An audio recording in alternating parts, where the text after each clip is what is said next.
political or economic event. Radio Algeria International, our voice in the world. This is the English service of Radio Algeria International. It's time for the news.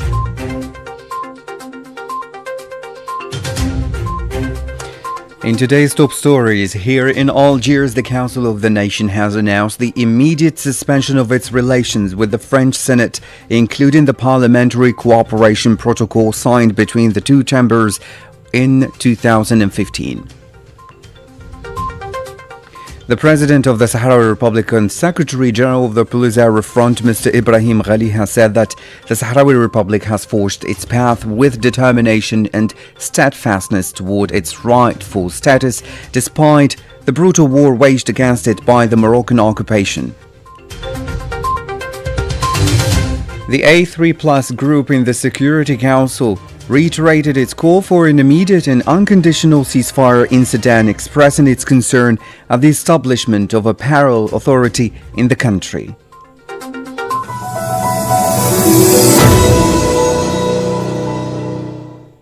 Hello and welcome to Radio Algeria International. I'm Jamal Salmani. The President of the Republic, Mr. Abdelmajid Tebboune, said in the eastern province of At-Tarf that the giant desalination plant recently built in the provinces of Oran, Tipaza, At-Tarf, Boumerdes and Bjaya are a source of pride for a victorious Algeria. In a speech delivered after listening to a presentation on the progress of work on the Kudiat Ad-Darawish desalination plant in the province of At-Tarf, which he inaugurated, the President of the Republic said that thanked all the workers, technicians, senior executives and managers for the completion of those projects, including the Minister of State in charge of energy, the Minister of Hydraulics, the CEO of the Sonatrach Group, and all those who have contributed to the completion of the mega projects. President Tebboune also said that the projects were an honor for the victorious Algeria. تشكرات كل التشكرات اللي تقدمت بها عن جدارة يعني يستحقوها العاملات والعمال والتقنيين والإطارات الساميين والمسؤولين على هذه المشاريع. أذكر ما بينهم السيد وزير الدولة وزير الطاقة والسيد وزير الري والسيد المدير العام لسوناتراك وكل من شارك من بعيد أو من قريب بالكثير أو بالقليل في إنجاز هذه المشاريع العملاقة. مثل ما قلت يعني مشاريع اللي هي كلها شرف للجزائر المنتصرة اليوم. The President expressed hope to complete this program by inaugurating the Kabjanet desalination plant in Boumerdes and another in the province of Bjaya, thus completing the entire project from the far west to the far east via the center of the country.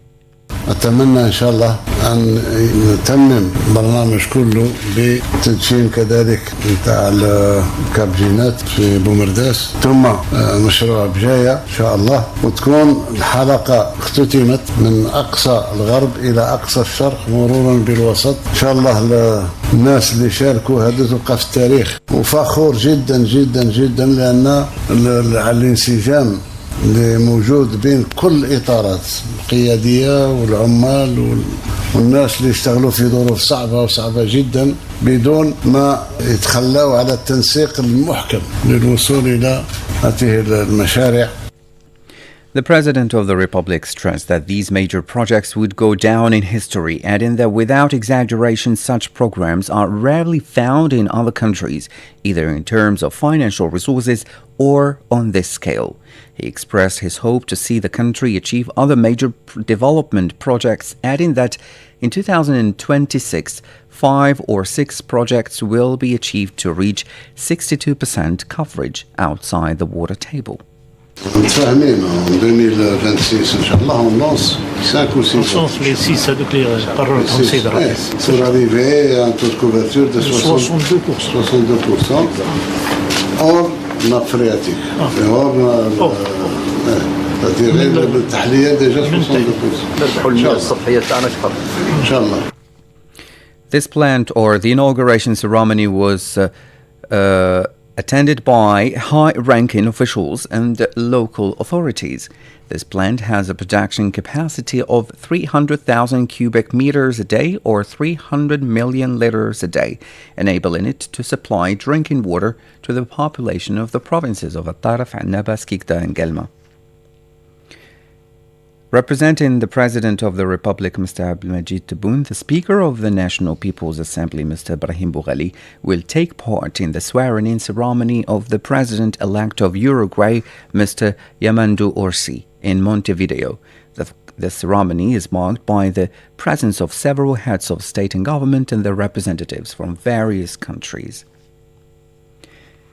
Now, the League of Ulama, preachers and imams of the Sahel countries have warmly welcomed in Algiers the efforts of the President of the Republic, Abdelmajid Tebboune, to maintain peace and promote development in Africa in general and in the Sahel countries in particular, calling for the Algerian approach to conflict prevention and violent extremism to be taken as a model. The League's President Abubakar Waller Madu said in an address at the opening of the League's 18th conference on the challenges of development and peace in the Sahel that the President of the Republic now represents a major support to Africa in general and to the Sahel countries in particular in their battle for development and peacekeeping, as well as in the fight against plans to destabilize the region. More details with Mr. Sharfi. Welcoming the prosperity and development that Algeria is now enjoying under the President of the Republic, the League's president called on African leaders to draw inspiration from Algeria's inclusive approach to conflict prevention and violent extremism. Abubakar Waller Madu pointed out the countries of the Sahel are still suffering from underdevelopment, unemployment, poverty, and inadequate infrastructure, claiming that these factors fuel conflict and violent extremism. For his part, the Secretary General of the League, Lakhmisi Bezzaz, stressed the importance of revising the glorious past of the countries in the region, full of success and challenges, in order to counter the danger of violent extremism, which threatens the stability and development of the countries in the region. Bezzaz pointed out that the countries of the Sahel now face not only social scourge and underdevelopment, but also campaigns of despair and destabilization by foreign parties. Calling for joint efforts and the exchange of expertise, he underlined that the countries of the region have the capacity and resources needed to face up all the challenges and dangers threatening them. For his part, Mohammed Hasnawi, advisor to the President of the Republic in charge of the religious affairs, Zawiyas and Quranic schools, stressed the need to consolidate the role of Zawiyas and Quranic schools in preventing violent extremism. In this respect, he called in particular for inspiration to be drawn from the Sufi method known in Algeria, the pillars of which are discourse of the golden mean and religious diplomacy. Speaking at the event, the rector of Jamia al-Jazair, Mohammed Mamoun al-Kasimi al-Husseini, said that the countries of the Sahel must step up their vigilance in order to deal with the threats and dangers that could destabilize the region. In his view, the factors favoring extremism and conflict are not necessarily internal, but also external. President Tebboune offered his sincere condolences to the family, friends and followers of Sheikh Mohammed Abdel Latif Belqaid Al-Idrisi Al-Hassani, Sheikh of the Zawiya Belqaidiya Al-Hibriya, who died at the age of 88. He said that Algeria has today lost the eminent Sheikh, the scholar Muhammad al-Hassani, servant of Sufism and Imam of scholars, Sheikh of the Zawiya al-Belqaidiya, book of the Holy Quran and beacon of sacred knowledge. As you followed in our top stories, the Council of the Nation has announced the immediate suspension of its relations with the French Senate, including the Parliamentary Cooperation Protocol signed between the two chambers on the 8th of September 2015. Masoud Sharfi. Following a meeting under the chairmanship of Salah Khoujil, Speaker of the Council, a statement from the Office of the Council of the Nation says that a continuing slide and drift of extreme gravity, reflecting the rise of the French far right and its domination of the French political scene and decision-making, the Speaker of the French Senate paid a visit to the city of occupied Laayoune in the Sahrawi Arab Democratic Republic. an unacceptable and unsurprising act which scorns international legitimacy and is firmly opposed to the resolution of the United Nations Security Council, of which his country is one of the permanent members, which are supposed to defend human rights and the right of colonized people to self-determination rather than attempting to undermine, erase, annul, and deny them. The same source added that the Bureau of the Council of the Nation, while vigorously condemning and denouncing this visit, its justifications and its objectives, and categorically rejecting it, considers it to be a blatant challenge, a scandalous bias, and even in alignment with colonial policies and Makhzanian theses, hostile to international legitimacy and the Charter of the United Nations. Consequently, while holding the French side responsible for the consequences of this irresponsible, provocative and ostentatious visit, the Bureau of the Council of the Nation, under the chairmanship of ITS Speaker Salah Qoujil, announces the immediate suspension of its relations with the Senate of the French Republic, including the Parliamentary Cooperation Protocol signed between the two chambers on 8 September 2015. You're still listening to Radio Algeria International. This is the English service. Still with our African news. The President of the Sahrawi Republic and Secretary General of the Polisario Front, Mr. Ibrahim Ghali, has said that the Sahrawi people, or the Sahrawi Republic, has forged its path with determination and steadfastness toward its rightful status, despite the brutal war waged against it by the Moroccan occupation. Masoud Sharfi again. In a televised speech addressed to the Sahrawi people on the occasion of the 49th anniversary of the proclamation of the Republic, President Ghali stated that it has been 49 years since the establishment of the Sahrawi state, which confirms an undeniable reality firmly rooted in history and legitimacy. That historic declaration on February 27, 1976 has become a concrete embodiment of the will of Sahrawi men and women to achieve freedom, liberation, dignity, and full sovereignty over their national territory. The President further stated that these 49 years represent a rich legacy of sacrifice, generosity, blood, sweat, and enduring struggle chosen by a conscious and determined people who see it as the only path to fighting, resisting, and standing firm to reclaim their legitimate rights. He also emphasized that the Sahrawi Republic, a founding member of the African Union, now enjoys extensive relations across the continent and continues to strengthen its institutions with a strong national will, despite all difficulties and challenges. These institutions provide essential services responding to the urgent needs of the population amid the hardship of war, displacement, and harsh conditions. The A3+ group in the Security Council reiterated its call for an imminent and unconditional ceasefire in Sudan, expressing its concern at the announcement by the leaders of the Rapid Support Forces and other political groups concerning the establishment of a parallel authority in the country. More details in this report with Malak.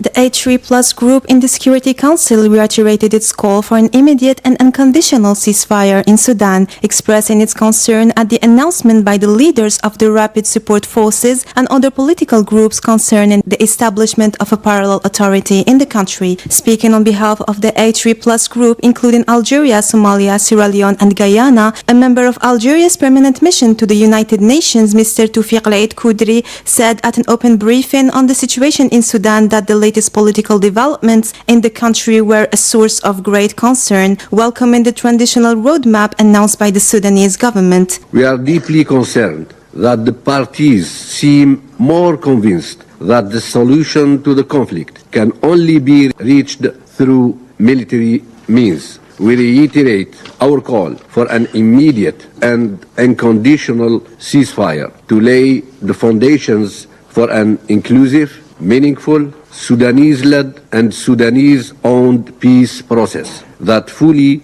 reflects the aspirations of the Sudanese people. We welcome the transition roadmap announced by the government of Sudan, which includes, among other steps, the formation of a civilian government to be led by a civilian technocratic personality. The group stressed the importance of coordinating diplomatic initiative while maintaining the central role of the African Union and the United Nations. It also stressed the need for cohesion within the Security Council now more than ever in order to send a clear message that takes account of developments on the ground while respecting Sudan's sovereignty and territorial integrity. The H3+ group also expressed its concern about the decision taken by the leaders of the Rapid Support Forces together with other political groups to create a parallel authority in Sudan. We express our serious concern over the announcement by the leaders of the Rapid Support Forces alongside other movements and political factions to establish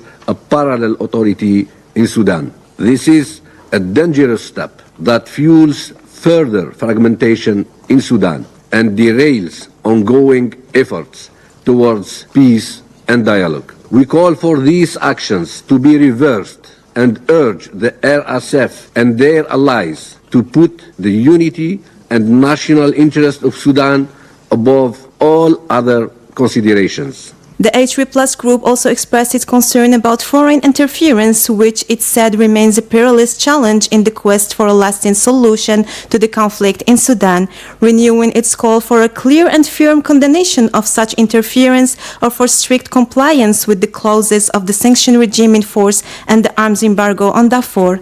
With regard to the effects of the devastating war in Sudan, Mr. Kudri described the scale of human losses as unprecedented. The humanitarian cost of this devastating war is unprecedented.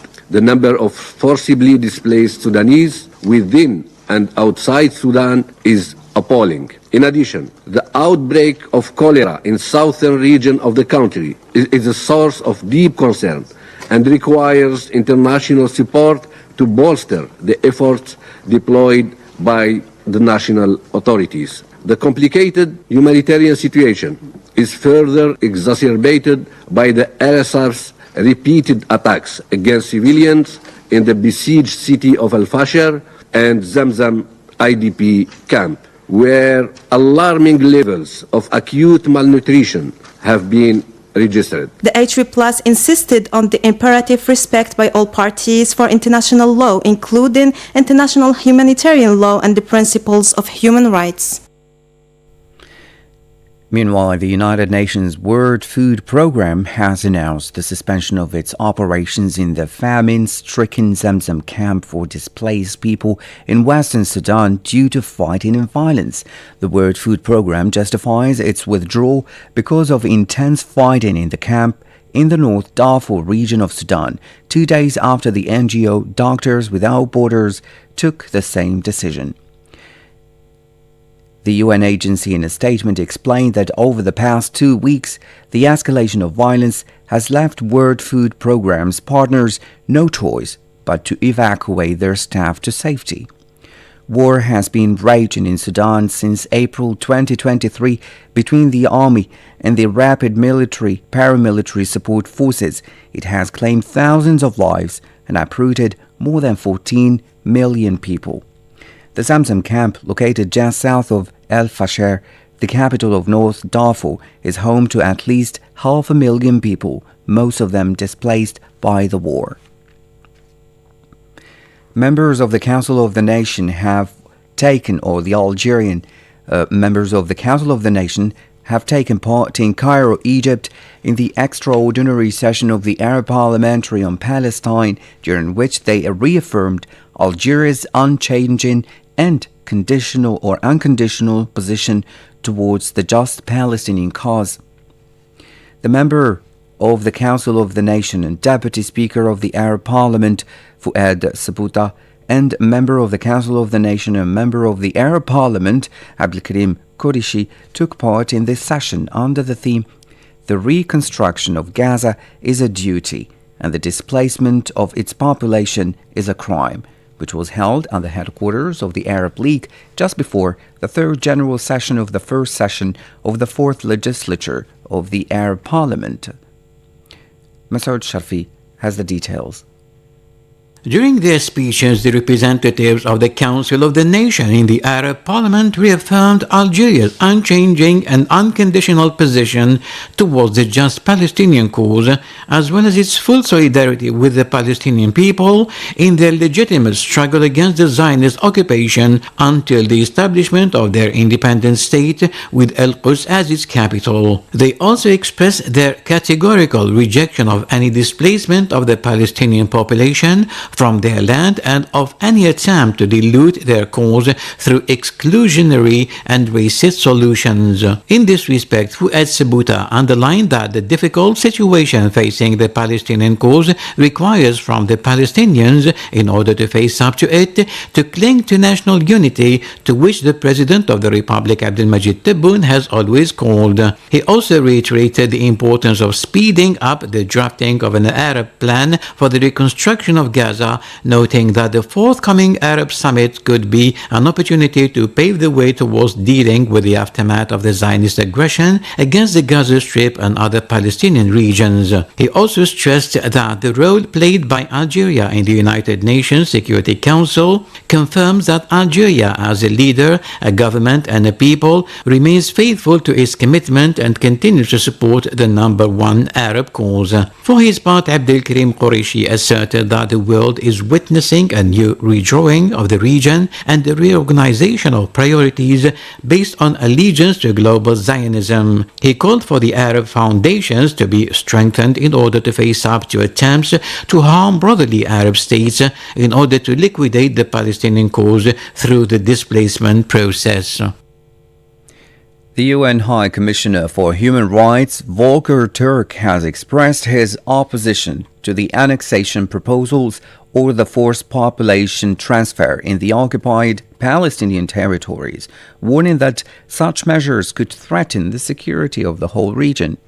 Speaking during an interactive dialogue on his report on the occupied Palestinian territories on the occasion of the 58th session of the Human Rights Council, Mr. Turk highlighted the necessity to reject all attempts of normalization of illegal actions. It should be for the Palestinian people to determine their own future.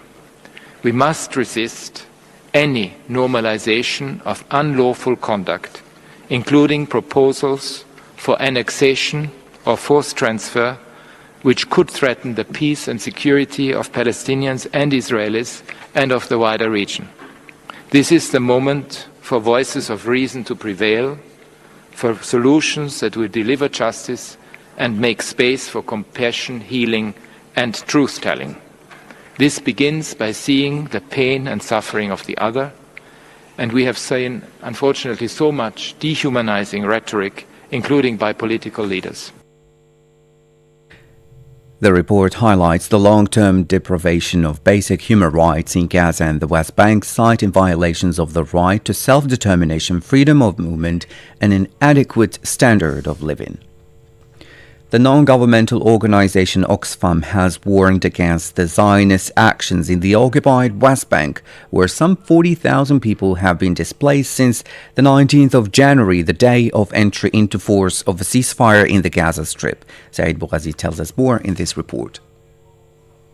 Oxfam stated that at least 800 military checkpoints, barriers and gates had been imposed in 5 weeks, resulting in unprecedented restrictions on movement, with 2-hour journeys now taking 12 hours. Mustafa Tamaizeh, head of Economic Justice Development and in charge of the West Bank response for Oxfam, said that the Zionist government continues its destruction with impunity while aiding and abetting illegal settlers to attack Palestinian communities. These are, he said, accelerated annexation policies and measures that make it increasingly difficult and dangerous for Oxfam and others to reach communities and provide them with the desperately needed humanitarian aid. The acute needs are further exacerbated by the massive forced displacement of so many people. Oxfam staff and partners report that access to humanitarian assistance is denied or threatened at military checkpoints, and humanitarian aid deliveries refugees are blocked. These restrictions slow down humanitarian aid efforts and increase operational costs. For her part, Suhair Faraj, Director of Women, Media and Development, Oxfam's partner, said that the situation has never been as bad as it is today, adding that there used to be Zionist army raids, but nothing like this. The United Nations Relief and Works Agency for Palestine Refugees, UNRWA, has highlighted the humanitarian disaster in the occupied West Bank, where more than 50 Palestinians have been killed since the beginning of this year, in the light of a deadly operation launched by the Israeli occupation army more than a month ago. UNRWA Commissioner General Filippo Lazzarini said in a message published on social network, quote, "The West Bank is experiencing a worrying extension of the genocidal war committed by the Zionist entity in Gaza." The Muslim world is about to observe the holy fasting month of Ramadan. On the occasion, in a message, the UN Secretary General Antonio Guterres has extended his best wishes to all Muslims around the world, expressing solidarity with the people who suffer in war-torn regions, including Gaza and Sudan. I send my warmest wishes as Muslims around the world begin observing the holy months of Ramadan. Ramadan embodies the values of compassion, empathy, and generosity. It is an opportunity to reconnect with family and community, a chance to remember those less fortunate, and to all those who will spend this sacred time amid displacement and violence, I wish to express a special message of support. I stand with all those who are suffering, from Gaza and the wider region to Sudan, the Sahel and beyond. And I join those observing Ramadan to call for peace and mutual respect. Every Ramadan I undertake a solidarity visit and fast with the Muslim community around the globe. These missions remind the world of the true face of Islam. And I always come away even more inspired by the remarkable sense of peace that fills this season. In these holy months, let us all be uplifted by these values and embrace our common humanity to build a more just and peaceful world for all. Ramadan Kareem. That was the UN Secretary General Antonio Guterres' message on the occasion of observing the holy fasting month of Ramadan. Now in sports, the Court of Arbitration for Sport in Lausanne has delivered a brief but precise indictment in the case of the disputed shirts of a Moroccan club, upholding the appeal of the Algerian Football Federation and USM Algiers Football Club, and issuing a stern warning to the sporting bodies of Morocco for mixing sporting spirit with neo-colonial propaganda. The appeal sought a ruling that the RS Berkane shirt contravenes the laws of the game, the Confederation of African Football regulations and FIFA rules by presenting a political message. According to USM Algiers lawyer Uqba Amin Hassani, the Court of Arbitration for Sport ruled in favor of the Algerian Football Federation over shirts featuring a map including Western Sahara. The court found the shirts violated CAF regulations and annulled their approval, which marks a victory for Algerian sports authorities and a blow to the Makhzen's political maneuvers in football.